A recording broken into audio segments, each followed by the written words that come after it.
Volume 2 Chapter 7.3 Mad Dog Hunt and finally mine. You are listening at novelfull.audio. Martha was about to scold her master for coming home late, but when she saw Alok being dragged inside, the maid closed her mouth. She glanced at him and silently made way for Klopp to go upstairs. "You'll rest tomorrow, right?" she asked him as they climbed the stairs, and Klopp nodded.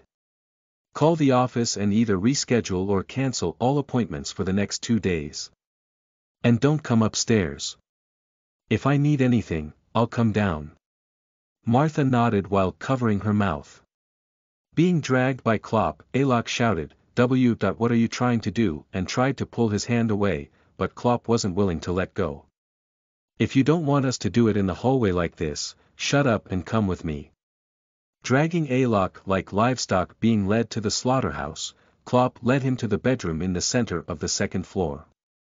Since he had already been called a crude savage, he decided to become a truly crude savage to the noble aristocrat. Klopp only took off Alok's cloak and threw him onto the large bed. "NGH, what the hell are you doing?" No matter how Alok resisted, Klopp didn't respond and simply locked the door. Without a key, the door couldn't be opened from the inside. Then he closed the window and drew the curtains. He put the key in his jacket pocket, took it off, and hung it on the chair. Then he walked over to the bed. Seeing that, Alok tried to escape away from the bed. He tried to run, but Klopp caught him and pushed him back onto the bed. Alok fell backward and looked at Klopp with a terrified expression. There was nothing Klopp wanted to say. He sighed shortly and took off Alok's jacket. He grabbed his flailing legs and pulled off his shoes, tossing them out of the bed. "Klopp, wait, just a moment. Shut up. Before I kill you." He really meant it. If Alok stopped him here, he felt like he would kill Alok and then kill himself. Alok, overwhelmed by a brutal force, turned pale. He tightly closed his mouth. He covered his face with his arms and bit his lip in a feeble act of defiance. Looking at his trembling body, Klopp felt like a cold wind was blowing through his chest, but he ignored it. If he didn't make Alok his own right away, he might just die. After taking off his vest and unbuttoning his shirt, a distinct scent filled the air.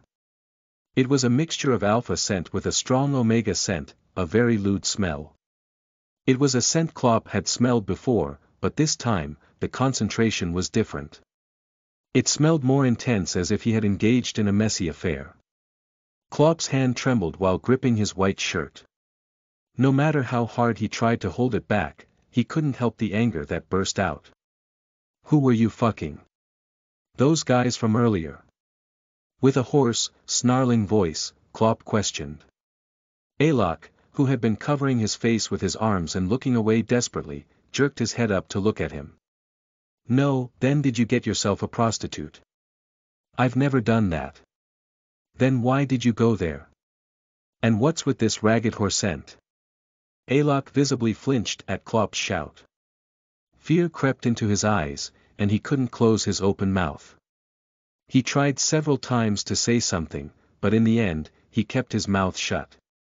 Watching Alok turn away from him, Klopp felt like he was going crazy.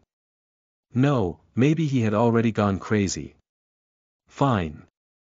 I don't care who you were with or what you did. I'll just make sure you never ever do that again." With those words, he completely stripped Alok naked. He didn't care if his clothes tore or the buttons flew off. He was so rough and brutal that Alok was too scared to protest. Alok's naked body was strikingly different from what Klopp's subconscious had created. That was expected. Alok was a well-fed and well-dressed aristocrat. His body was lean, but not quite small and lanky, and just like an alpha, he was nicely muscled and defined.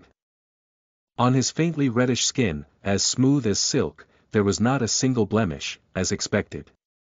What stood out about his body were the pink nipples that were slightly erect in embarrassment and the terribly alluring colored penis nestled amongst pubic hair as soft as his hair. Sensing Klopp's scrutinizing gaze on his body, Alok rolled over and curled into a ball, pulling the sheet over himself. It was a pointless act, but it was cute, so Klopp let him there. Seemingly to still be anxious under the sheets, when Klopp began to undress, Alok timidly moved toward the end of the bed. He kept looking back at Klopp and the door, terribly frightened. Klopp didn't know if Alok still had some hope of escaping or if he deliberately did it to provoke him, but Klopp just chuckled. Startled by the low chuckle, Alok turned his head over his bare shoulder to see Klopp staring at him and flinched again. Unable to bear it any longer, Klopp took off all his clothes and approached Alok, grabbing his legs that were wrapped in the sheet and pulling him closer. Please. Klopp. Read the rest of the chapter here, NSFW, a slight early update. Next part will be the last one for Volume 2. Make me feel happy and supported by leaving a comment. Volume 2 Chapter 7.4. Mad Dog Hunt and finally mine. You are listening at novelfull.audio. Read the chapter here, NSFW, BDNV Into the Rose Garden Part 2 to be continued in the next volume. With this, Volume 2 has ended. Good news. As requested by many readers in the comments, I'll be updating Volume 3 every 2 days from now on.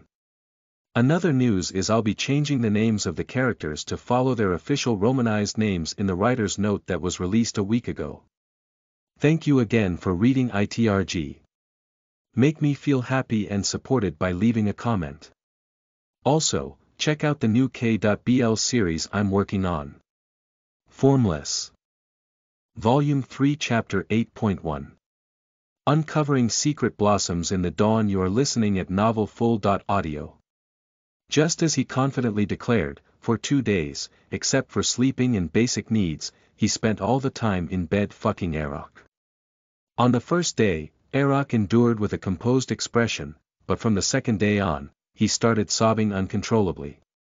By the third day, Arok was very much exhausted. He surrendered his body and even his heart completely to Klopp's desires. Consuming the sugar fluid flowing from Arok's eyes as much as possible and filling his body with his own semen, Klopp was finally satisfied. Later, Arok was quivering as he struggled to close his spread legs. Klopp carried the exhausted Arok to the bathroom and washed him. He couldn't tolerate anyone else touching Arok's body, even if it was Martha. If any other alpha did that, the third murder in Klopp's life would likely happen in this house.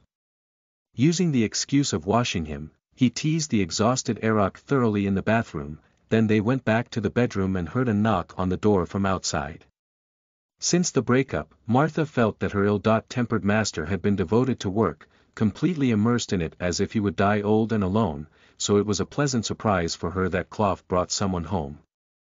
She left the freshly washed sheets, towels, and bath items outside the door, along with some snacks and drinks. Bringing them into the room and placing them on the table, Klopp used a towel to dry Arok, who was sitting on the chair completely exhausted, and quickly tidied up the bed. On the newly laid sheets, Klopp laid Arok down, still covered in a large towel. Of course, there were no clothes for him. When Klopp got onto the bed, Arok looked at him with a slightly fearful expression. Are we doing it again? Why?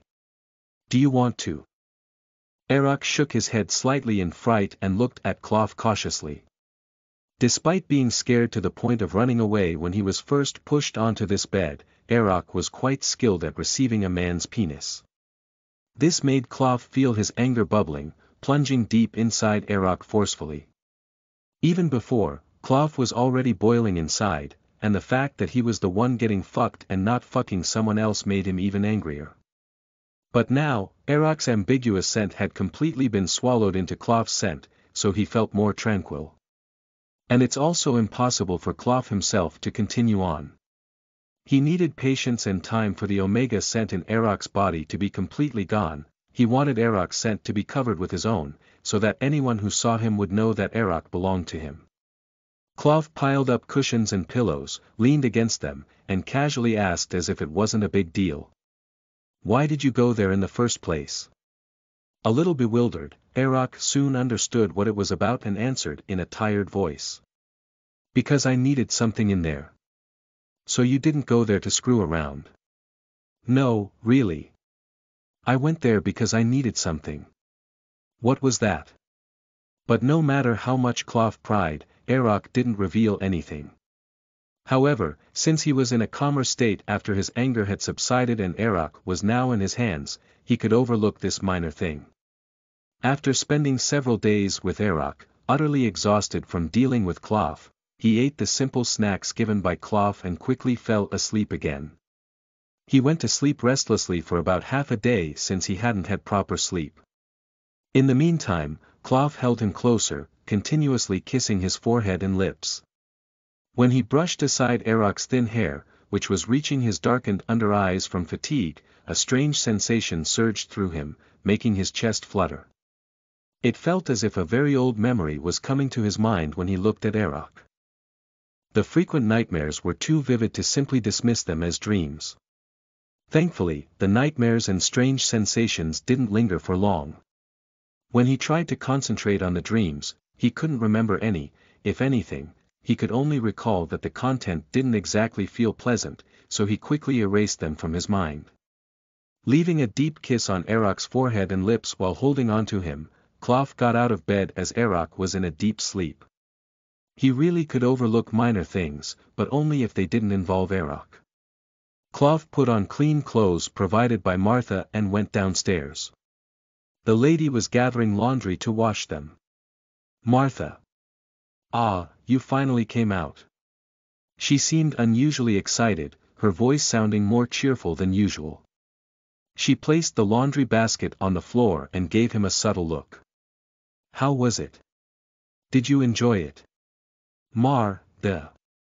You guys were on it without eating for 2 days straight, so he must be in a heat. Do you think I'll be busy next year? Should we negotiate my salary now? Clough quickly shook his head in response to her ahead-of-time remark.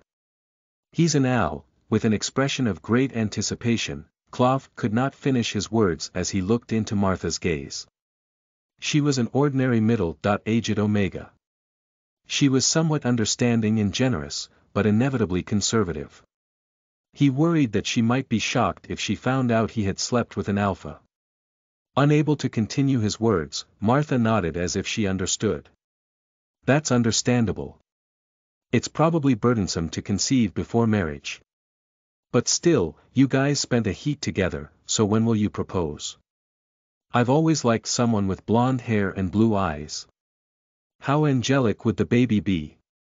My children are all beautiful, but every housekeeper's dream is to have an angelic young master.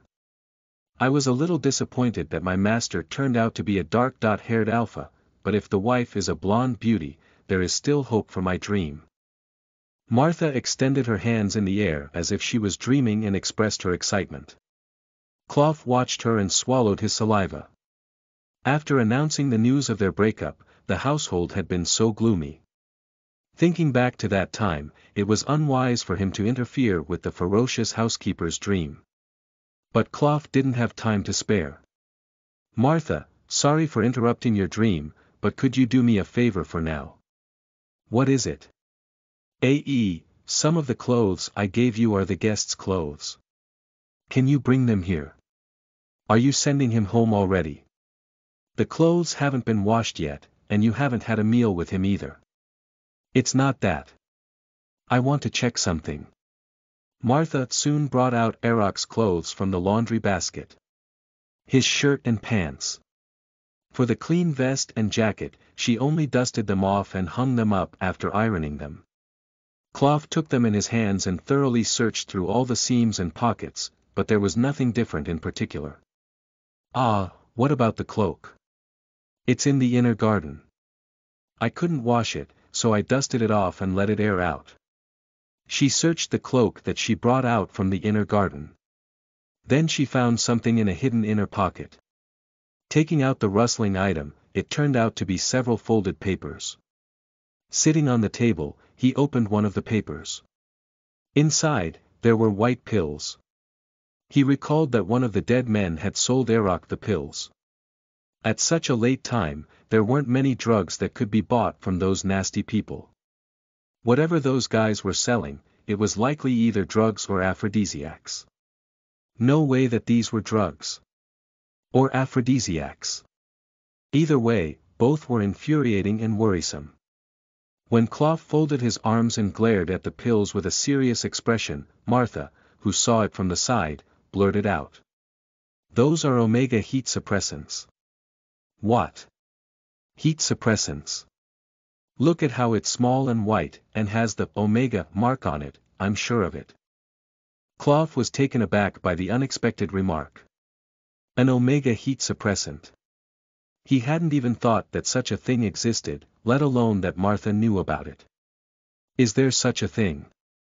Of course.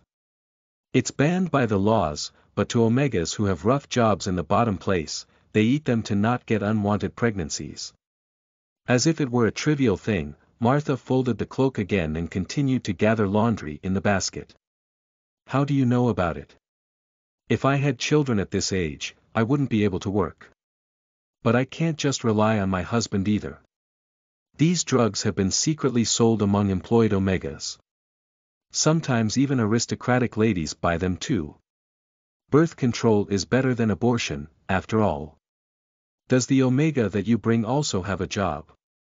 Or is his heat just more severe than normal?" Upon hearing those words, Clough felt as if his mind was sinking away. He wasn't even an employed omega, he was an unemployed full leisure alpha. Make me feel happy and supported by leaving a comment.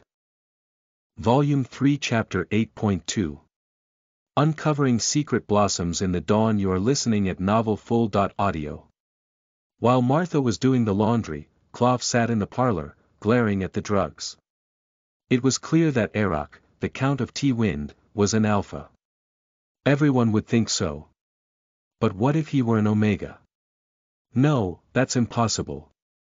He couldn't deceive all those people. His physique was a bit strong and his body lines were more refined compared to the usual alphas, but he grew up as a wealthy aristocrat, so those features weren't impossible. And his alpha scent was definitely not a cover up, it was coming from his whole body. But Clough couldn't help but be suspicious of everything about Arak he had known so far. The reason was simple. What kind of dumb alpha would perform nodding with another alpha? Now that he thought about it, there weren't just one or two suspicious things. Maybe he was an omega pretending to be an alpha his whole life, or perhaps he suddenly changed into an omega one day. That couldn't be. He was an alpha, for sure. Just like the current trend, he must have fucked around with alphas, that's why he was good at it. As he kept having sex, his body would have changed. Surely, it couldn't be anything else. And perhaps the nodding was just a result of his unsatisfied desires. Clough tried to convince himself of that. But if, by any chance, Arak was an omega. Oh, damn it. Clough covered his eyes with one hand. Arak's tears were sweet. Clough had tasted it before, and more than that, he had tasted it several times in the past 2 days, so he couldn't be wrong about it. The poisonous sweet taste could paralyze his tongue. Remembering that taste, Clough sighed heavily, then stood up.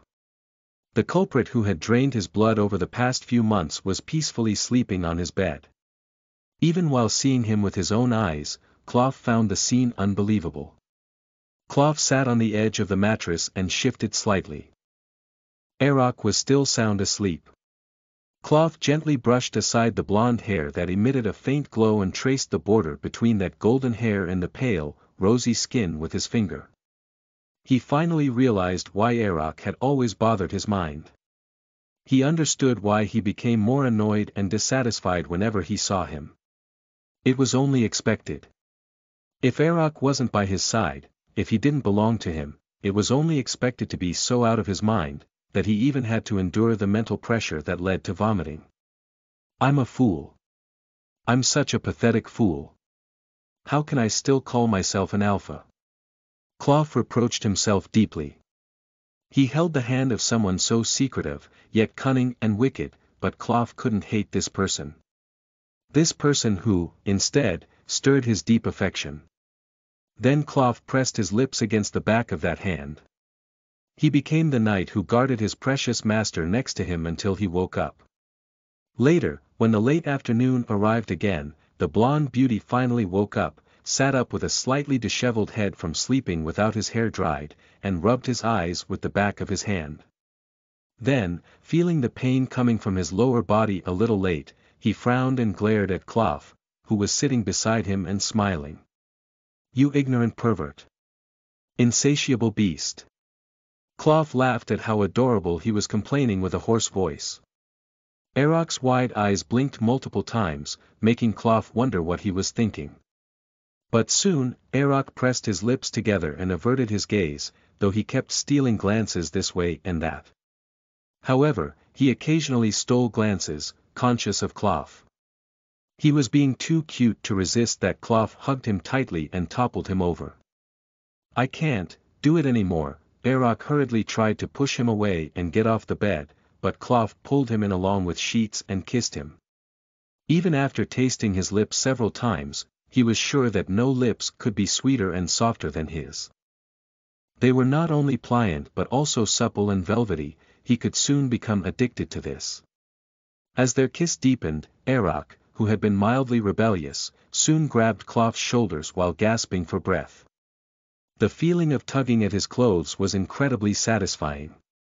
After sucking on his tongue to the point of losing sensation, Cloth licked the saliva that flowed down his lips and gently nibbled on his swollen lips. Then, after kissing his cheek, he finally gave a belated response. "We're not doing it." Eroc covered his lips with one hand and widened his eyes in disbelief. He seemed a little taken aback and somewhat excited. Above all, seeing his stained cheeks and the tips of his ears made him appear embarrassed. Cloth stood up from the bed, letting Eroc pull up the sheet, and decided to go outside and bring some snacks for Eroc. As he turned around to open the door, Eroc called out to him from behind. "Why? Do you need something?" "No." Lying naked on a large bed, clad only in a sheet and bathed in the light, Eroc looked terribly frail. He hadn't always been so weak, and his delicate physique wasn't like it would fly away at any moment, but he looked so fragile that it made Cloth's heart drop. He quickly closed the door behind him and descended to calm his racing nerves. Martha was quick on her feet and silently handed Cloth a tray as soon as he came down. He returned to the room with a tray of freshly baked cookies, sandwiches, apple juice, and a set of black tea. Cloth only left for a moment, but Eroc's eyes were slightly moistened by his own thoughts during that time. When he saw Cloth walk in with the tray, he looked as if he just experienced both his birthday and a holiday at once. "Were you that hungry?"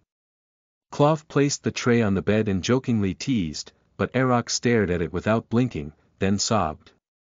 "I hate being hungry the most in the world." Cloth was surprised to see tears welling up in the corner of his eyes. It was both amusing and cute to see him look so upset, when he'd been born a count and never starved in his life. "I'm sorry. Here, take this." Cloth handed him a sandwich filled with cheese and vegetables, and Eroc took it with one hand, while his other hand grabbed another piece. He hurriedly ate it, not sparing a look towards Cloth. He swallowed quickly, barely chewing a few bites, and soon picked up another. "That's my share though." Eroc looked up at him with his mouth stuffed full of sandwiches and made an earnest expression, pleading desperately. He looked like he was going to cry if Cloth didn't give in, so Cloth said, "Eat it all." Eroc obediently devoured it. When he was at the dinner party, he didn't look like he'd eat so much like a starved person. Cloth had feeding him snacks from time to time in the past 2 days, but next time, Cloth would have to make sure he gets to eat his meals. After finishing 4 large slices of the sandwich, Eroc sucked on his fingers and looked at the big cookie, hinting at Cloth for it. "They don't have raisins. It's dried blueberries." As soon as he said that, Eroc began to devour the cookie. Then, when his throat seemed dry as he patted his chest, Cloth handed him apple juice. After gulping it down quickly, Eroc let out a deep sigh, and as if he had always been graceful, he elegantly crushed the cookies and began putting small pieces into his mouth. "Why are you staring at me like that?" Is it your first time seeing someone eat? Nothing, really. As Clough sipped his lukewarm black tea, he thought that he should spend generously on their food expenses from now on.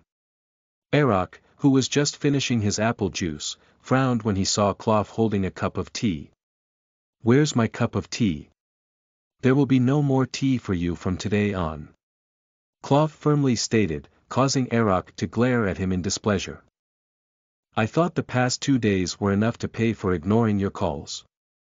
Aroch's lips trembled slightly as he said that. It seemed more like he was still shaken than angry. In response, Clough casually brushed the crumbs from the corner of his mouth. It's not good for the baby. The half-full apple juice splattered everywhere. Aroch, who dropped the cup in surprise, panically tried to gather the juice with his hand, while Clough rose from his seat and wiped the bed once with a bathrobe lying nearby. Before it could spread further, he cleared the tray from the table and removed the sheet. As he did so, Aroch stuttered, deeply agitated. How? That can't be. I definitely took the pills. Clough, who had thrown the bathrobe drenched with the scent of apple juice into the corner of the room, turned around. Aroch's sapphire eyes were shaking intensely, unlike before. Despite being greatly startled, he stared at Clough without avoiding eye contact. Clough smiled as the piercing gaze tickled him. So you're really an Omega. Become a member in my ko.fi to get 3 early releases. Make me feel happy and supported by leaving a comment. Volume 3 Chapter 8.3 Uncovering Secret Blossoms in the Dawn. You are listening at novelfull.audio. What? Without saying anything further, he walked over to the bed and sat down. He smiled smugly, and Aroch's expression changed from bewilderment to despair as he realized he had been caught in a trap. Clough climbed onto the bed and looked down at Aroch, who was wrapped in the sheets, watching him in fear. Then, he laid Aroch's body down, which was as pale as the sheets. How? I'd be a fool if I didn't realize that in this situation. I feel like laughing at myself for not noticing it earlier. I'm losing my face as a top graduate. Clough kissed Aroch's fair cheek and pulled him into a hug, resting his head on his chest, which was covered in markings. Aroch gasped, desperately pulling at the unmoving sheets against the heavy body. After a moment, he spoke, barely audible. My belly. You're pressing my belly. The worry in his voice made Clough burst into laughter. His shoulders were shaking as he laughed, causing Aroch's face to turn red and purple, and he soon blurted out, I have to be careful in the early pregnancy. Clough looked up and stared at Aroch. He was being genuine about this, not joking. I just said that to get a reaction from you. If you took the pills, you shouldn't be getting pregnant. And that also felt different. After clarifying that it was a joke, Aroch couldn't close his mouth and asked again if Clough was serious. Aroch asked again, and Clough answered that he didn't feel he inserted his member deep enough. Then, Aroch clamped his mouth shut and his hands shook as he gripped the sheets. Clough thought he would be relieved, but seeing his anger for the teasing and how disappointed he was, Clough felt both sorry and incredibly happy. Do you really want to have my child? If you want that, I can make it happen. His face turned bright red and he couldn't keep his mouth shut. Seeing tears filling his eyes, Clough chuckled softly. Don't laugh. Shut up. Get away from me. Go away. You wretched, ignorant, cruel, wicked scoundrel who toys with people's hearts, you Ev. Clough stopped him at that. Aroch continued to mumble a few more words after that, but he gave up speaking as Clough sucked in his tongue. Only faint breaths could be heard. The hand that had been hitting his shoulder painfully stopped, and then, he clasped his fingers together, creating numerous creases on the neatly ironed shirt. It wasn't until the 3rd day that Clough returned Aroch's clothes. Putting on the clean and well-groomed clothes washed by Martha, he picked up the cloak and felt around the inner pocket, then glanced at Clough who was standing nearby. Give it back. What are you talking about? As Cloth pretended not to know, Erok remained silent for a while. He had already thrown them away. Knowing for a fact that Erok was actually an Omega, Cloth couldn't tolerate that he was taking such drugs. Furthermore, if there was a need to take such drugs in the future, it would be for himself, not Erok. As soon as Erok realized that Cloth had no intention of giving it back to him, he turned his gaze away. "I'll just buy them again myself." Cloth was taken aback by those words. "You want to go back there after going through all that? If you hadn't accidentally met me, you would have been raped." Unable to hide his agitation, Cloth fiercely confronted Erok, but he responded calmly. "I know that." "What do you know? You're just a meek person who doesn't know the least bit about this world." Erok's eyes shot daggers at him with a sharp gaze in response to Cloth's absurd words.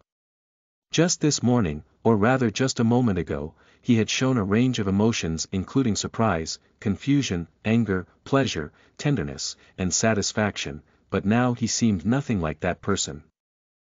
"I know it very well. You're someone who was born as the heir of a count and has been surrounded by all sorts of luxury, so how can you? I've experienced it." At first, he couldn't understand what was the meaning of that calm response. Cloth pondered for a while, wondering what he meant by experiencing it. But, a small ripple began to grow louder. Eventually, it turned into a whirlpool that engulfed Cloth. Stunned by the overwhelming shock, Cloth couldn't react or move, but Erok mustered a tired smile. At that moment, it felt as if something snapped in his mind. Along with the intense anger towards those people who had hurt Erok, there was also a tremendous sense of self-blame for not being able to protect his Omega as an Alpha should. It was clear that he needed to embrace Erok, who had been hurt, but somehow only bitter sarcastic remarks came out of his mouth. "You get treated like that because you pretend to be an Alpha, when you're just an Omega." Erok didn't give any retort, only looking at him with a sad smile. Cloth felt his anger surge. He grabbed Erok's arm and almost shouted. "From now on, I won't let you leave the house without my permission. Or else what? Are you going to keep me locked up?" Erok frowned in pain and tried to pull his arm away. Worried that his arm might get pulled out, Cloth didn't let go and instead quickly wrapped his waist, pressing their bodies tightly together. Erok twisted his waist as if he disliked it, but this time Cloth had no intention of letting go. He lowered his head and lightly licked Erok's neck, grazing his earlobe with his face, and then, overcome with anger, he whispered softly in a very low voice. "I'll strip you naked, put shackles on your ankles, and tie you to the bedpost. Every time your heat comes, I'll make sure to fuck you until your legs won't close. I'll bring you to the brink of climax over and over again until you cry out in agony. You won't even think of taking those pills. I'll completely drench you in my scent so that anyone can know that you're my Omega. And after that, you'll bear my child. You'll keep giving birth to as many as you can until you grow old and your heat stops." Erok returned an astonished gaze at him. He looked at Cloth with such a deeply wounded and sad expression. "Why? Do you think I'm incapable of that?" Erok couldn't retort to that. He put his head against Cloth's shoulder and hesitated again and again, his trembling hands unable to grasp the person who was restraining him. His chest was swelling as if in great pain, his breathing stopped several times, and then he let out a long sigh before weakly protesting in a small voice. "But I'm an Alpha." By now, it was a bit tiresome to hear him say something so nonsensical. Staring at him with a threatening gaze, filled with a growing anger that had no intention of evaporating, Cloth coldly retorted. "Both you and I know that you're not an Alpha. Count Erok T. Wind is an Alpha. There will be many problems if people find out about me getting pregnant, it'll be okay to only think about that when the time comes. Cloth no longer had any intentions of listening to Erok's arguments and excuses. He cut his words and grabbed the back of his neck, forcing him to look straight at him. When their gazes met up close, Erok's blue irises trembled slightly. "If you have any thoughts like not liking me or not wanting to bear my child, just give up. You don't have a choice. Arak kept his mouth tightly shut, refusing to respond to the half-forceful coercion, as Cloth held his head and pressed it against his own neck. He inhaled the subtly mixed scent that spread between the soft blonde hair, tickling his nose. When he thought that the scent was from mingling with another Omega, it might have aroused him, but he never liked the scent itself. However, the naturally sweet fragrance, mixed with his scent from repeated intercourses of the past 2 days, was too much to his liking. It felt as if his stomach was full even though he hadn't eaten anything. After a while, Arak, who had been quietly nestled in Cloth's embrace, relaxed his body and asked, "How many children should I give birth to this time?" The question seemed strange. When Cloth asked, "This time?" Arak's body in his embrace flinched noticeably. At that moment, Cloth almost strangled Arak's neck in a fit of rage. "Do you have someone else's child?" he asked in a tremendously chilling voice as if a blizzard were roaring through his throat. Arak quickly shook his head. "It's a slip of the tongue. That was a mistake." Cloth stared down at him, trying to deduce whether he was lying or not. This Omega was very skilled at lying, so he had to be cautious. Although his eyes were a little shaking from fear, Cloth couldn't read any pretense from his eyes and expression. For now, he decided to believe him. "From now on, don't make any more slip-ups. A murder almost happened just now. One adult, and probably a minor. Become a member in my ko.fi to get 3 early releases. Make me feel happy and supported by leaving a comment." Volume 3 Chapter 8.4. Uncovering Secret Blossoms in the Dawn. You are listening at novelfull.audio. Placing his hand into the pale-faced Arak's back neck, he pulled him closer and their lips met. With a short kiss, he asked, "How many children do you think you can conceive?" Not sure if it was nervousness or fear or the fact that he liked the kiss, Arak let out a little excited breath between warm lips. "Probably 6. The burning anger consuming his body inside him was extinguished with just those couple of words. Stunned, Cloth looked at the cunning Omega who pretended to be innocent while playing one's heart. It was even more terrifying because he seemed genuine. He wanted to warn Arak that his belly would never be not full and thought that they would probably have 3 children at most. But he said 6. Was he planning to spend his prime years giving birth? Cloth couldn't even get angry. "I didn't know you liked children so much." As he made an observation within common sense, Arak seemed slightly taken aback, then quickly displayed a displeased expression, lowering his gaze. Even then, his lips were only touching Cloth's collarbone. "It's up to me."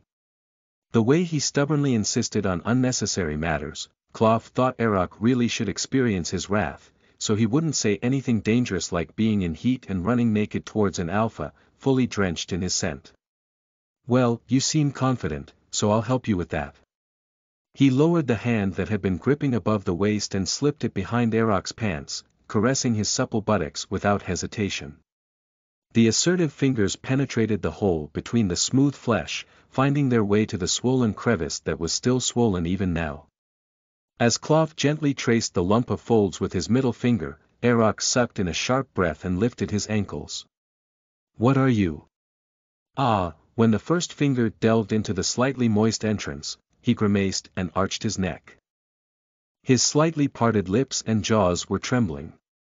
The hand that had been gripping the broad and firm alpha chest was now curled into a fist. His forehead wrinkled and the ends of his eyebrows showed a slight twitch.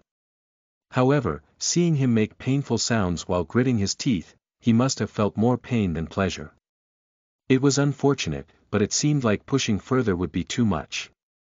With a longing sigh, he only continued to squeeze his supple buttocks and gently licked the nape of Arak's neck. Arak let out a short relief of sigh and obediently tilted his head, offering himself as a sacrifice for the predator to tear him apart. "When is your next heat?" "It's probably in 2 months. 2 months will be tight. I guess there will be 3 people in front of the officiator instead of 2. He sucked on the thin, clear flesh between the border of Eroc's neck and jaw, leaving a mark. A little more strength seemed to drain from Eroc's waist, and he tightened his grip. "What are you talking about?" It seemed like he didn't understand. Cloth decided to be a bit nicer.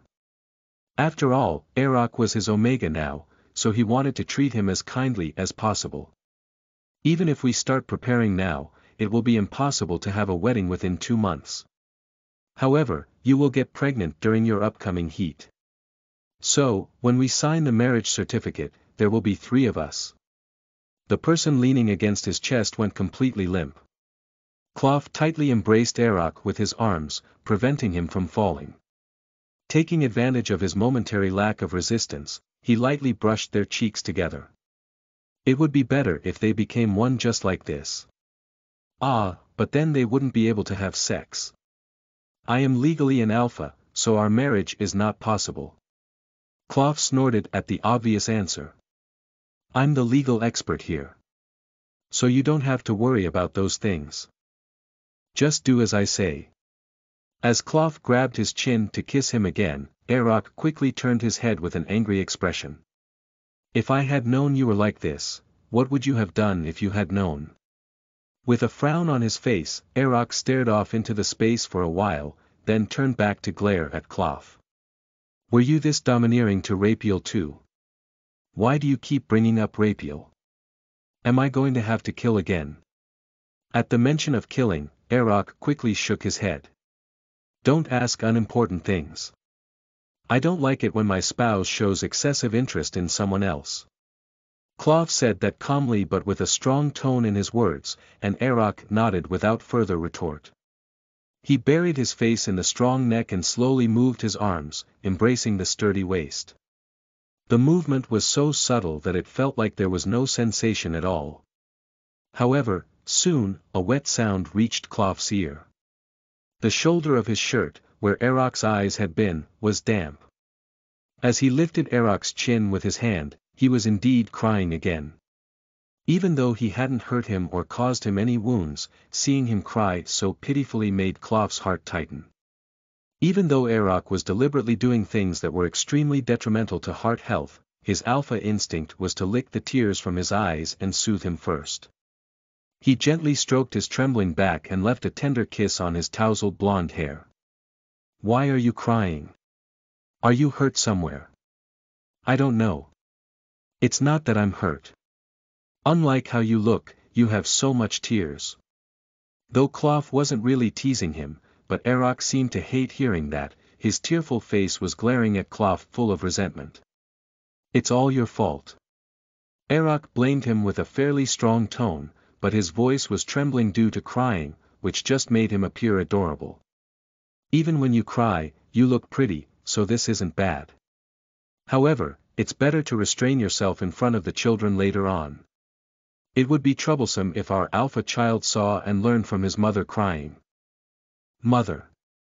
Even in the midst of tears, Eroc seemed very surprised. Perhaps, his lifelong performance as an alpha made him easily surprised even by trivial things, hinting at an uncertain future. However, even with tears and snot streaming down his face, as if he were a baby learning his first words, Cloth couldn't help but smile when Eroc repeated "mother" several times. He brought his forehead to touch Eroc's clean forehead. "Do you feel awkward when you hear the word mother?" "I'll be the mother." Despite his foolish question, Cloth patiently explained. It was pointless to be angry, as Eroc would only burst into tears. "You're giving birth to our children, so you're their mother, and of course, I'm their father. There are no exceptions. Children tend to learn by watching their mothers, so be careful. Why would they be learning from me? If they don't learn from the mother who raises them, then who should they learn from? Don't tell me that you're telling me to raise the child alone." Cloth said it kindly and clear, afraid that Eroc might really feel that way. The tearful Eroc let out a dumbfounded sigh. As tears kept streaming down his reddened eyes, Cloth clicked his tongue and then kissed his Omega countless times to console him. To be honest, Cloth didn't like the idea of Eroc leaving the room. But Cloth couldn't keep him captive indefinitely, so he decided to let him go back to his estate for now. When they were ready to leave and went downstairs from the second floor, Martha looked slightly disappointed. "Are you leaving already? I was preparing the meal. Next time, when the opportunity arises." Before his master could say anything, Erock said that to Martha and exchanged glances. Martha seemed pleased by the unusual greeting to a servant and smiled broadly as she escorted them. As they got into the carriage, she said, "Please come again next time. I will welcome you with my special salmon dish," waving her hand. Erock awkwardly nodded his head as he looked at her. Wasn't she a servant for the Westport family? Martha. She has been working for me from the beginning. Before that, she was a housekeeper for a large family. Why did you ask? Nothing, never mind. She has no connection to Westport at all, so don't worry about it. Clough felt a bit annoyed because Erock was repeatedly mentioning his former lover and grumbled while shaking his head. Erock quickly nodded, once again wearing that faint smile of his. The carriage was moving faster than he liked. They passed through the outskirts and entered a neighborhood filled with luxurious mansions. When they reached a familiar scenery, Erock glanced out the window and suddenly spoke. "No one knows." "What?" "No one knows I'm an Omega." Clough, who had been sitting across and looking at the window following Erock, turned his gaze towards him. "Not even the butler." "I haven't told him yet, so he probably doesn't know." While he did feel a sense of satisfaction that the butler didn't know about this, Clough found it hard to believe that the butler didn't know. Clough had heard that he was almost like Erock's godfather. He suppressed the urge to smile and coughed into his fist before crossing his legs and asking. "I don't understand how it's possible for him to not know. He is your closest confidant, after all." "Well, not anymore now. It hasn't been long since I changed into an Omega, and I've been trying not to let him notice." "Wait, it hasn't been long since you changed. What do you mean?" Clough arched an eyebrow at him, and Erock awkwardly smiled again. While the carriage was waiting for the giant iron gate of T-Wind to open, Erock spoke up. "I was originally an Alpha. It was just recently that I changed to an Omega, so the butler doesn't know." "Is that even possible? An Alpha changing to an Omega?" No matter how happy Clough was about Erock being an Omega and how satisfying it was to know that he wasn't being insane for just simply getting led by him, Clough couldn't fully believe that an Alpha could change into an Omega. However, Erock's expression was serious and devoid of any mischief, and he was now even glaring at Clough, as if reproaching him for not believing. "I've told you this before, but this is all because of you. I didn't do anything about that." "Nonsense. It's only after I met you that my body changed. Before. And even now, you're the one who made me like this. Become a member in my ko.fi to get 3 early releases. Make me feel happy and supported by leaving a comment." Volume 3 Chapter 8.5 Uncovering Secret Blossoms in the Dawn. You are listening at novelfull.audio. Like a curse cast upon a devil, the accusation flew with a cold stare, but at that moment, all that filled Clough's mind was what had he accomplished to hear such flattering words of joy. Whether he had originally been an Alpha and changed or had been an Omega from the beginning didn't matter. All that mattered was that Erock said like his body had magically changed for him. Clough couldn't hold back and grabbed Erock's arms, pulling him towards himself and making him sit on his lap. Erock asked what he was doing in anger, but Clough silenced him with a kiss. One of Clough's hands grabbed Erock's hand, which was pushing his shoulder away, and his other hand wrapped around the back of his neck, continuing to kiss him. At first, Erock tried to avoid it, but when Clough kissed him until he was going to melt, he didn't resist. Erock loved kissing. He always embraced it eagerly, wrapping his arms around Clough's neck and gently brushing his lips against his cheeks and chin, exhaling warm breath between their lips. Sitting on Clough's lap with his arms encircling Clough's neck, Clough gave him another light peck on the lips. Clough whispered, his gaze drifting to those addictively sweet lips. Are you not happy that you changed because of me? Arak didn't say a word. He looked a little taken aback. That was understandable if he had really changed from an alpha to an omega. Klopf was extremely happy, but he could tell that Arak's puzzling issue was not a normal issue. If Klopf had met Arak and changed into an omega, he would have undoubtedly gone half crazy. It would be a life-altering event and a big blow to his self-esteem. It would have been difficult to accept that, and he wouldn't have wanted anyone to find out. Maybe that was why, over the past 2 months, Arak had rejected the approaching alphas, wandered in the bottom place and even bought suppressants. Still, Arak didn't outright refuse sex for 2 days. Although he wasn't prepared at all and it caused him anguish, he eventually accepted Klopf. That alone was enough to make Klopf unable to resist how adorable Arak was. Even when the carriage stopped at the estate entrance, he couldn't let him go. He held him tightly and buried his face in Arak's chest. Klopf. I'm so terribly happy.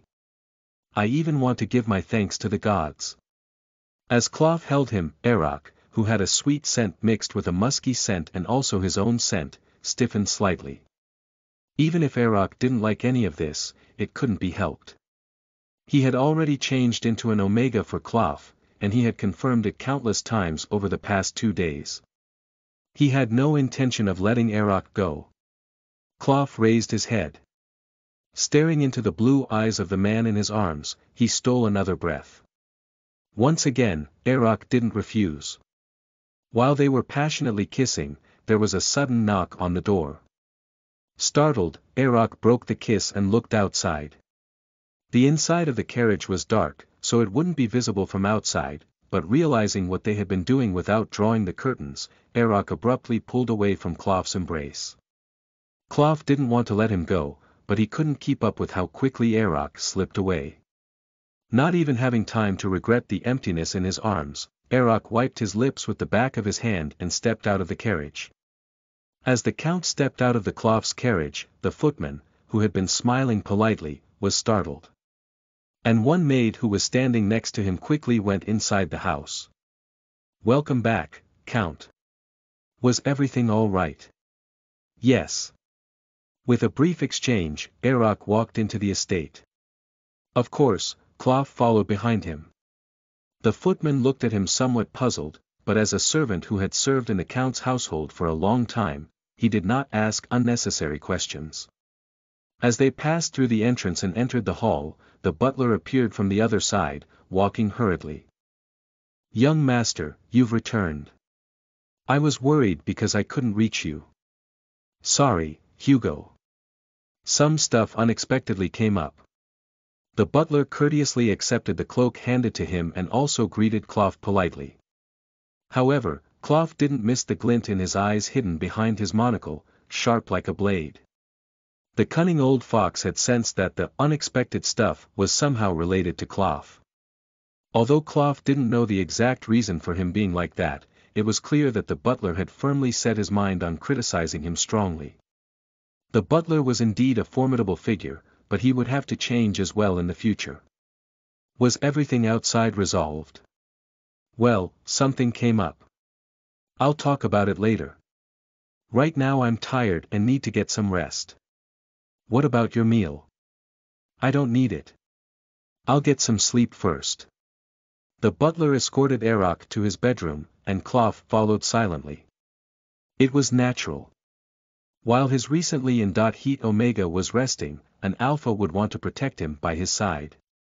Although Arak had taken suppressants and wouldn't get pregnant, his instinct would still be difficult to resist. But when Klopf followed him all the way to the bedroom, the butler stared at him intently before opening the door, even throwing a glance at Arak. "How far are you going to follow me?" Klopf was rather surprised by the Count's composed question. "Surely, I've already told you. No one knows. But you better leave for today. I'll contact you next time." "You're being absurd." Despite his strong protest, Arak didn't even flinch. With a smile close to being expressionless, he gestured to the butler. The butler called the footman again.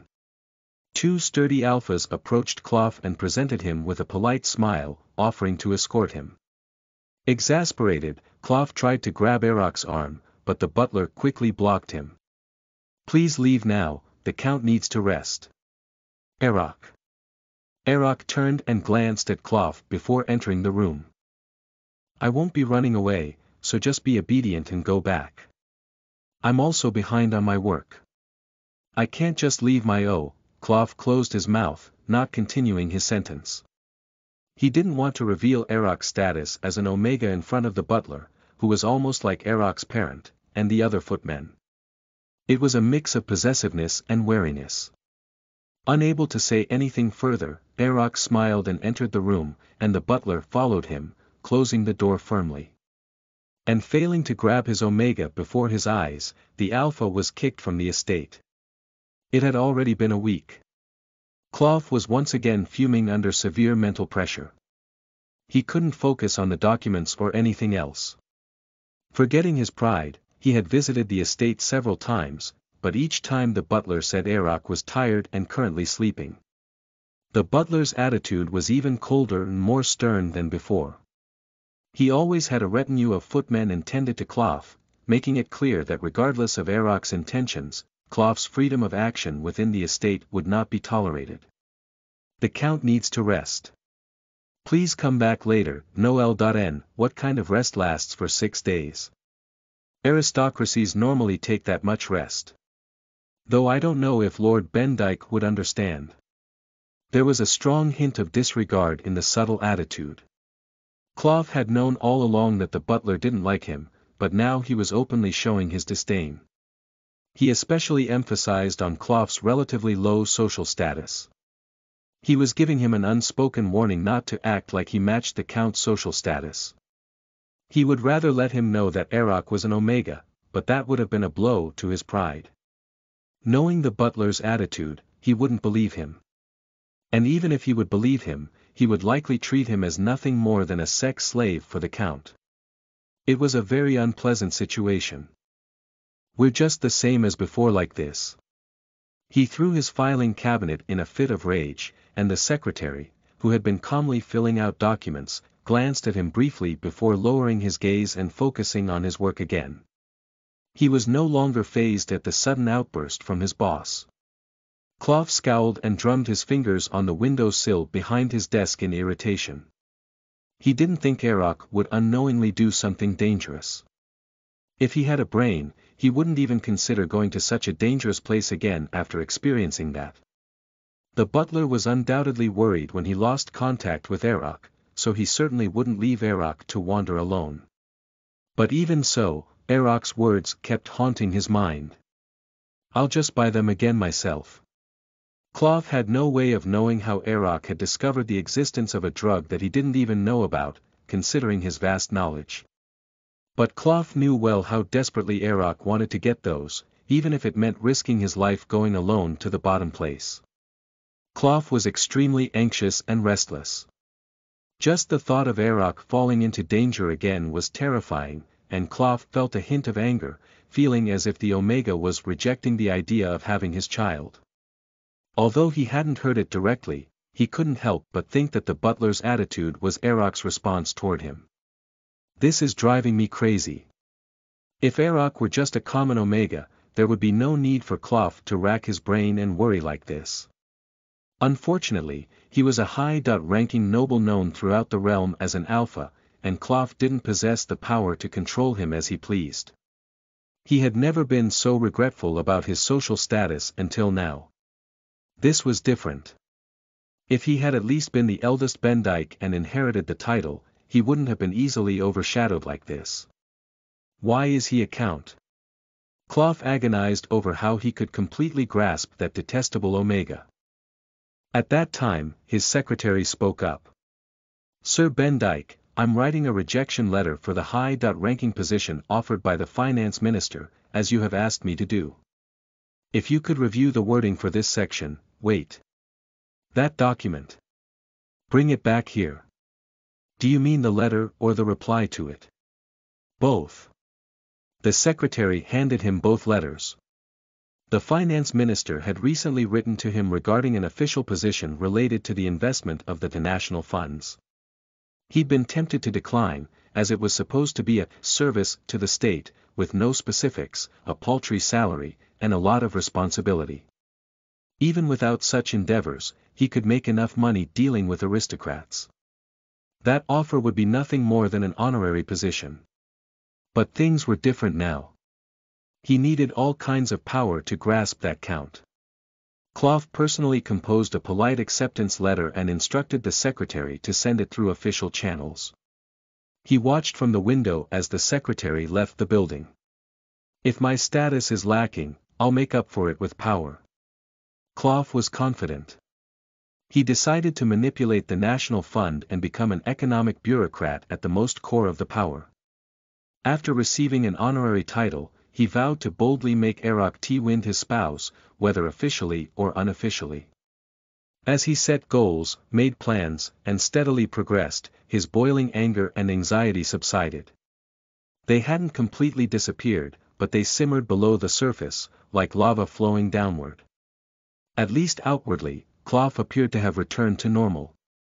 Become a member in my ko.fi to get 3 early releases. Next update will be in 3 days, on September 2nd. Make me feel happy and supported by leaving a comment. Volume 3 Chapter 8.6. Uncovering Secret Blossoms in the Dawn. You are listening at novelfull.audio. Viscount Derbyshire, who had detected his vacillating attitude and remained silent all this time, interjected again for the first time in a while. Clough had gone to see him regularly for routine debriefing, but this time, he summoned Clough not to his study but to the meeting room. Seeing Teacup set out, Clough inwardly sighed, anticipating that he would unleash a barrage of talk. Viscount Derbyshire, indeed, spoke in a low voice as soon as the young butler left after pouring the tea. By the way, a friend of mine has an aged nephew, you know. Thank you for your concern, but I'm fine. Without even hearing about him. I won't be marrying an Omega in the future. Viscount Derbyshire furrowed his brows and set down the cup he was holding. Isn't it time for you to forget about Westport? I have forgotten him. After careful consideration, I don't think I'm compatible with an ordinary and peaceful household. I always appreciate your concern, but I have no intention of settling down with anyone in the future. Tisk, why are you making such a fuss about a mere broken engagement? It has nothing to do with the broken engagement. Clough genuinely smiled, but Viscount Derbyshire didn't seem to believe him. The Viscount didn't pry any further, and the conversation soon turned to investment-related topics. When Clough mentioned his interest in economic bureaucracy, Viscount Derbyshire listened attentively and then encouraged him, saying that while money was good, as a man, he should also have grand ambitions. Unexpectedly, Viscount Derbyshire happened to be well acquainted with the current finance minister and even offered to write a recommendation letter, which Clough gratefully accepted. When the time comes, don't pretend not to know me. Surely, that won't ever happen. Ah, how I wish that you were my son. At the very least, it would be good if you became my son. In law, why did my wife only give birth to 2 alphas? Viscount Derbyshire sneered, but his 2 sons were both soldiers and scholars of great repute. The Viscount was being humble with that comment. Derbyshire eventually bragged about his sons, who were too busy to come home. This, too, was an extension of his work, and Clough patiently listened until his tea cooled. As it turned out, patience brought rewards. Impressed by Clough's patience, Viscount Derbyshire immediately wrote a recommendation letter and sent it by person. With the letter in hand, Clough met with the finance minister and had a profound conversation. As a result, Clough was appointed to a significant position, not just a mere volunteer role.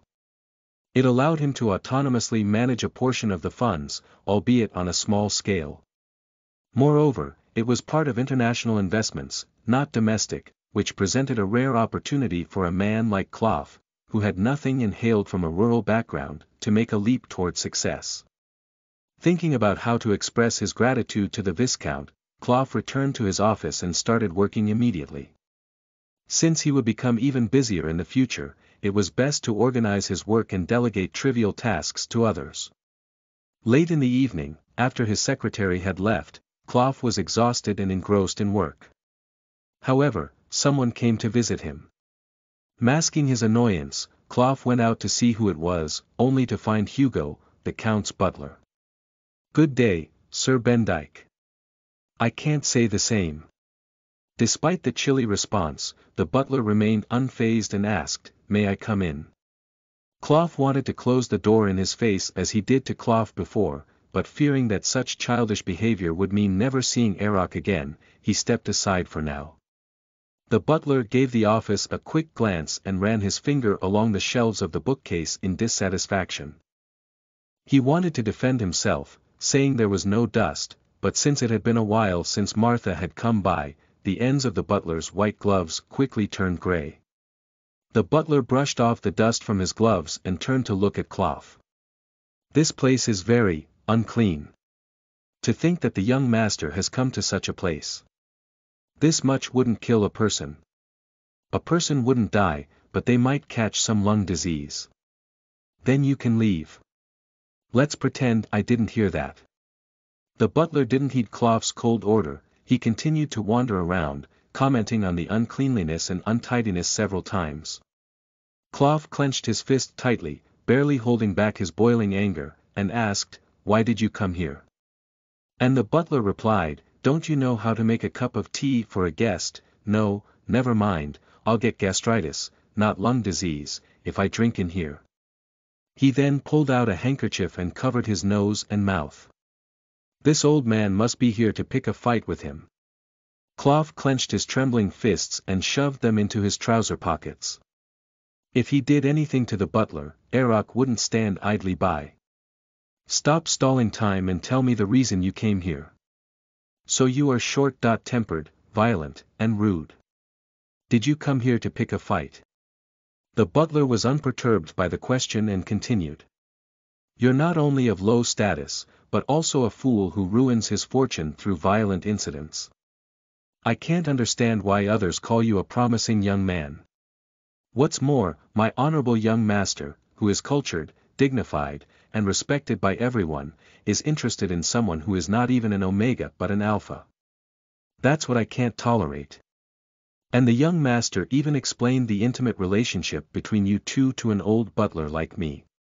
Clough, lost in thought about how to silence the butler, blinked dumbfoundedly when he heard the last sentence. "Erok did. I heard about it last night. My young master, unfortunately, with Sir Bendyke." Clough couldn't forget how the butler trembled, his hands shaking as if he were furious. His fiery gaze seemed to burn Clough. However, Clough remained unfazed. If Erok had said those words to the butler, it meant they had come to some understanding of this relationship. This seemed to level his playing field with the butler. Clough could barely manage to suppress the uncontrollable smile in him and cleared his throat. Yes, it turned out that way. I thought I should say this. Because of Sir Bendyke, who deceived and manipulated that innocent and well-behaved person, the master's body, so you knew about that too. But I also know nothing about that. I, too, am a victim who was oblivious to his secret." You said victim. How audacious." The butler seethed with anger and trembled, but Clough had nothing to say. All he said was true. Not wanting the old man to suddenly collapse, he avoided saying unnecessary things, keeping his gaze wandering and remaining silent. The butler, who had been staring at Clough as if he could kill him with just his eyes, finally opened his trembling lips. "The fact that it's irreversible has been confirmed multiple times through doctors. I was about to do the same for him, thank you for doing it on my behalf." When Clough shamelessly expressed his gratitude, the butler gritted his teeth and quickly ran his hand through his hair. His gesture was very similar to Erok's. With his aged silver hair swept back, the butler took a small breath, returning to his courteous and expressionless demeanor. Seeing him acting so much like his master, Clough frowned. As a count, it is his duty to protect the family and carry on the lineage as an alpha. It is my obligation to serve him. And if the master had been an omega from the beginning, it might have been different, but now if he claims his body has changed, he will only face ridicule from society, and it will also raise issues regarding inheritance rights. Even though the master is the only son of the late predecessor had siblings and several cousins, so a messy lawsuit could arise. That is the last thing I want to happen. Clough was so happy about Eoch becoming an omega that he hadn't thought about such things. He had only thought of going through the heat together, impregnating Eoch, and raising a child together. However, for a butler who had devoted his life to serving an aristocratic family, the problem of family succession loomed larger. As a lawyer, Clough couldn't deny the problem the butler pointed out. Folding his arms and leaning against the desk, Clough waited for the butler to finish his words. "I'd like for this matter to remain unknown." He had expected those words to come out. "But I don't want that." Clough absolutely didn't want to treat this matter as if it never happened. No matter what the butler did or how Eoch tried to persuade him to refuse, Clough had no intention of giving this up. When he stood up aggressively and glared at the butler merely snorted. "I expected as much." While saying that, he observed Clough with an undaunted gaze. His determined eyes were still shining brightly. "I don't want the young master to spend the rest of his life in isolation, living in solitude. And I don't want to make this matter widely known either, so there's only one option left. Although it goes against my own feelings, I have no choice but to follow God's will." Listening to those words, Clough made a puzzled expression. "As of now, I am certain that you do not suit the Count Tywin family, nor will you in the future. However, since it is the young master's wish, I don't have any other choice." "What are you talking about? What did Eoch say?" "Please come to the estate tomorrow morning.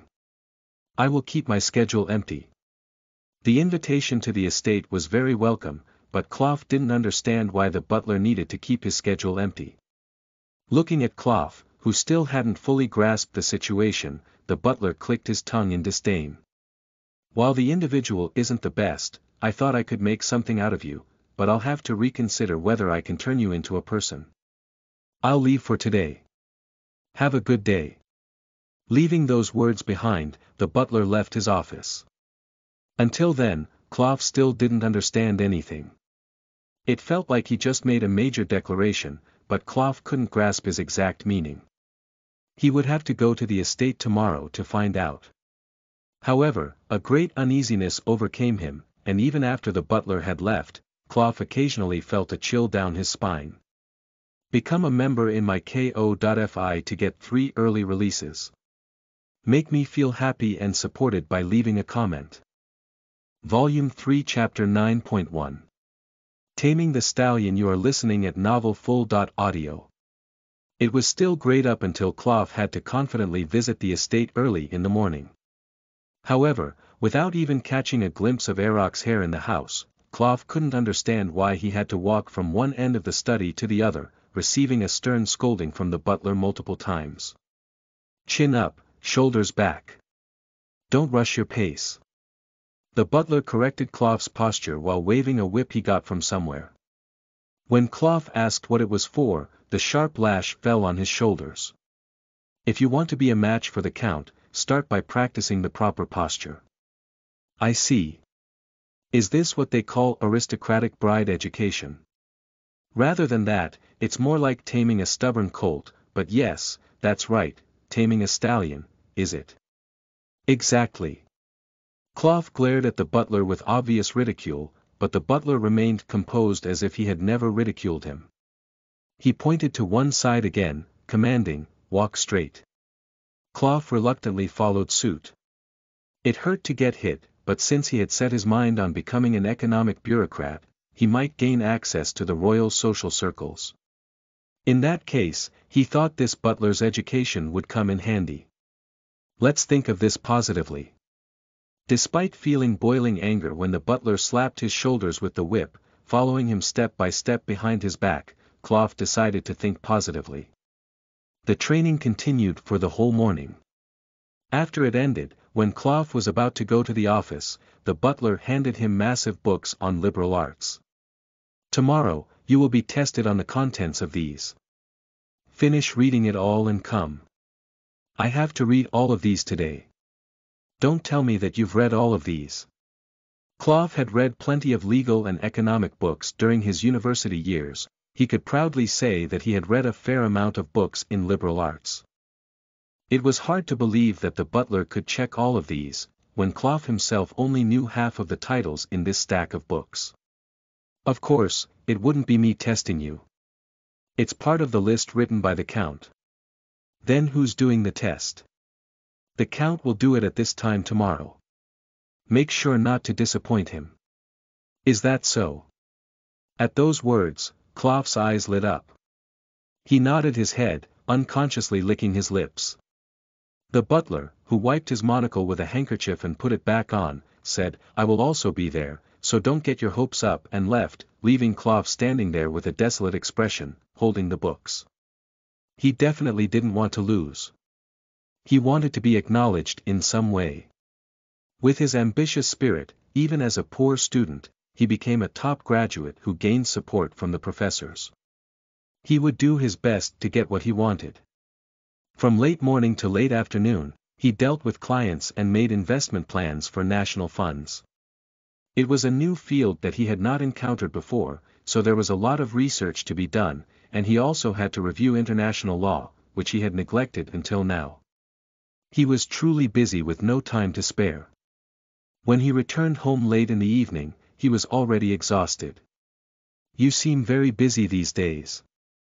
It's not good if you harm your health." Martha served a simple soup, soft bread, and juice with a worried expression. Clough gulped them fast, and when he asked Martha to bring him tea to the study later, Martha placed her hands on her hips and began to nag in disbelief. "It's good to work hard when you're young, but you should also get some rest. If you overwork yourself like this, you might die before you can even get a pretty bride. I'm currently working hard to get that bride. Martha, please make the tea strong." Clough lightly kissed her cheek and carried the heavy books to his study. He took off his jacket and vest, unbuttoned his cuffs, and loosened his tie. Then he looked into the 4-book volumes Hugo had handed him. The first book was. It was a fundamental book to read as part of the ruling class, but Clough had never thought of himself as part of the ruling class, so he had only briefly skimmed through it once to gain some common understanding of it. Just the thought of reading all these troublesome things made him sigh, but he knew that if he backed down now, he would never be able to lay a finger on Erock, so he steeled his resolve and opened the first chapter. He managed to read 2 books until dawn, but 4 books were too much. He had a feeling that Erock would delve into, so he thoroughly read that and one other philosophical book, but only skimmed through the remaining 2. Just doing all that, Clough had to stay up almost the whole night. He fell asleep for a moment and woke up early in the morning to the sound of Martha's movements. He had fallen asleep right there in the study. In a daze, he went back to his room and took a hot shower.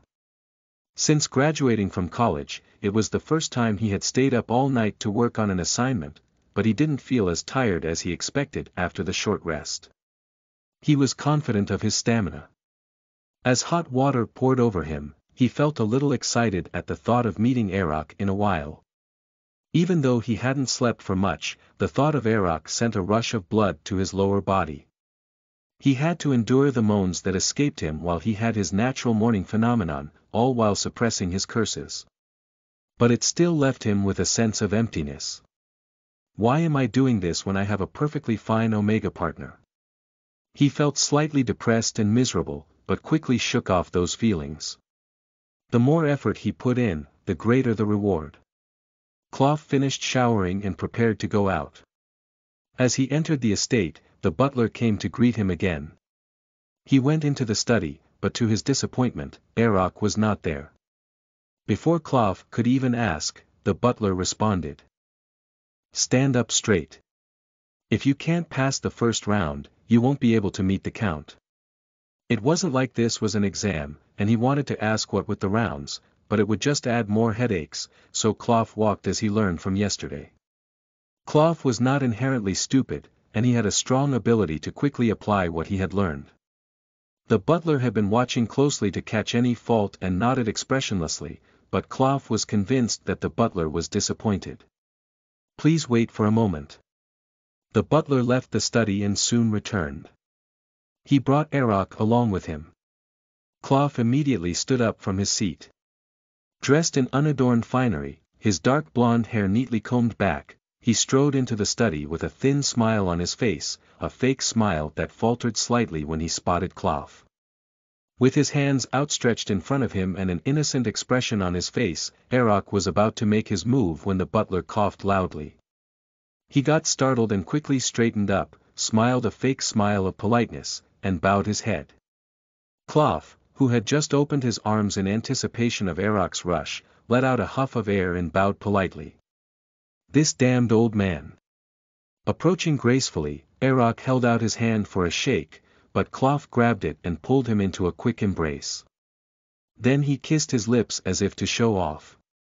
At first, Erok was surprised and stunned, but when the kiss ended, he opened his closed eyes, a little disappointed. "How have you been?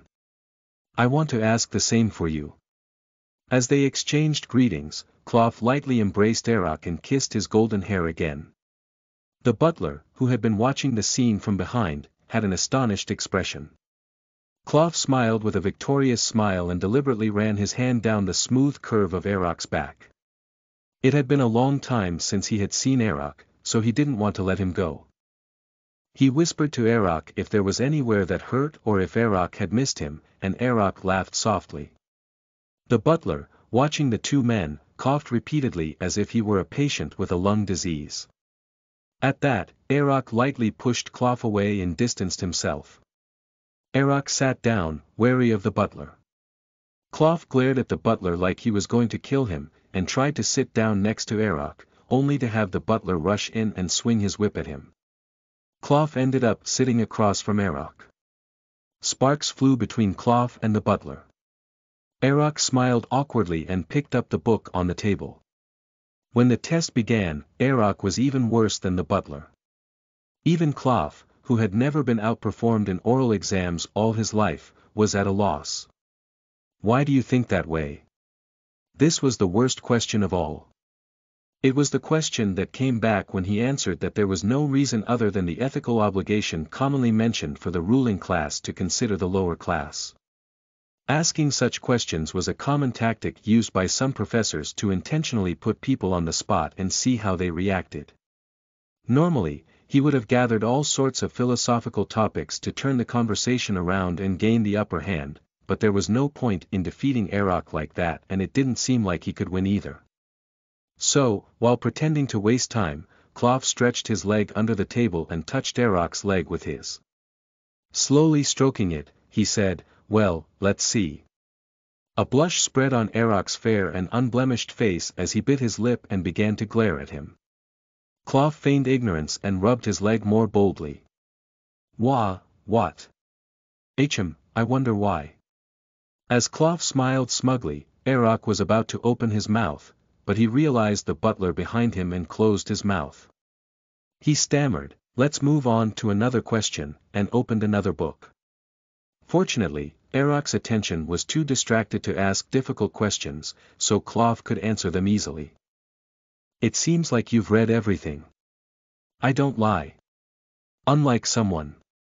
I guess we'll stop here today. Become a member in my ko.fi to get 3 early releases. Make me feel happy and supported by leaving a comment. Volume 3 Chapter 9.2. Taming the Stallion. You are listening at novelfull.audio. Erok quickly stood up. The butler, who had been watching from a distance, obliviously wondered why it ended earlier than expected. Clough chuckled softly, and Erok stopped in his tracks as he walked out of the study. After thinking for a moment, he glanced back at Clough and said to the butler, "Find the next books on the list and tell him I'll see him again in 2 days." "Understood." After he left, the butler handed Cloth 4 more books. Receiving the books, Cloth thought his eyes would pop out of his head. L.C. Do you really want me to read this? Yes, is there a problem? No, no. No problem at all. Even the butler clearly had never read these books before. As Cloth came out holding them and got on the carriage, he laughed hysterically. Then he had to forcefully suppress his rising desire. Among the books he received, 3 were ordinary liberal arts books. However, one of them was the last volume of Judging by the Title. It seemed like an ordinary religious or historical book. In fact, it was. The problem was that it was not published as a single volume. Usually, these books had a cover that said one thing and another inside, and most of them were blatantly explicit erotic books that were banned from publication for being too indecent, not because of political views. It was exactly the kind of book that was circulating among students back when he was in college. Opening the book, as expected. This is driving me crazy. It was a story about an Omega maiden from an aristocratic family who suddenly received a curse and had to survive through all kinds of alphas and sex to save her life. The content was too explicit for him to read. There were more moans than actual dialogue. Cloth couldn't believe that Erok gave him this smutty book after 2 weeks of absence. Such a cunning Omega. How could he wait for 2 days? In the next 2 days, Cloth made continuous efforts to read the other 3 books and inevitably finished the last volume of. Now, Cloth was eagerly waiting for the morning to come. Greeting Martha, who was preparing breakfast, he gulped down a cup of black tea that had been slightly cooled by pouring cold water, before leaving like the wind. Trying his best to disguise his excitement, he entered the estate and was greeted by a footman, not the butler. Where's the butler? He's out at the Count's command. Please come this way. At that, Cloth was quite surprised. Grumbling at the footman for not moving faster, Cloth followed him and reached not a study, but a boudoir favored by the owners. It wasn't a bedroom as he'd expected, but it was private enough that many aristocrats would use it for such purposes. Cloth sipped at the tea the footman brought him, unable to calm down. At that moment, one of the doors opened, and Erok walked in. When he saw Cloth, he gave him a faint smile and greeted him with his eyes, before turning around and closing the door behind him. He even went to the door through which Cloth had entered and locked it too, then went to the window that lit up the boudoir and bent down to look out. Cloth stared at his back. Erok's back and waist were covered in a thin indoor jacket, and his firm buttocks and thighs were clearly shaped in his well-tailored pants. Unable to say anything, he could only swallow his saliva, but Erok reached out and closed the heavy curtain. He closed everything. Before his eyes could adjust to the darkness, a sweet yet pungent scent reached his nose. Cloth blinked his eyes a few times, then he saw Erok approaching, dropping his jacket to the floor. Damn it! He might just die here today. Did you read all the books I gave you? Of course.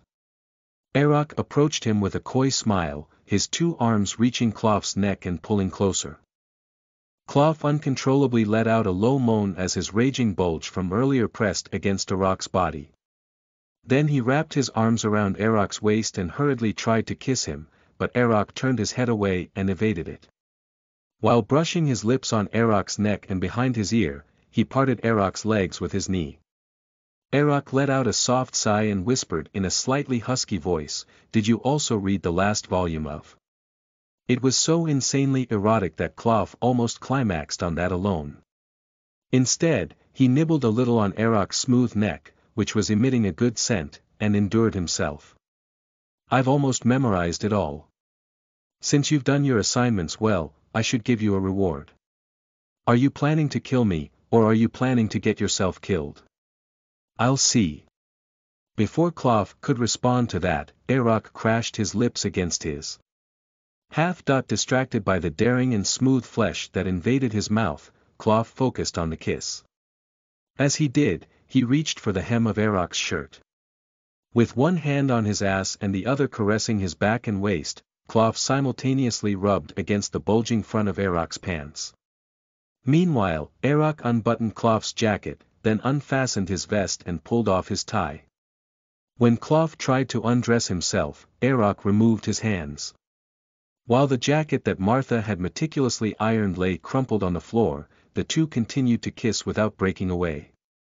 As their kiss deepened, producing sloppy sounds, Arok soon became irritated while unbuttoning Cloth's shirt. "Why are you wearing so many buttons?"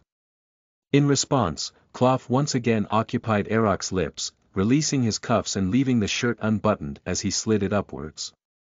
When Cloth's firm chest was exposed, Arok used his two hands to caress it and brought his lips to Cloth's neck. While Cloth was trying to remove his shirt, Arok pushed him down backward onto the long sofa. Ah! Read the rest of the chapter here. NSFW, become a member in my ko.fi to get 3 early releases. Make me feel happy and supported by leaving a comment.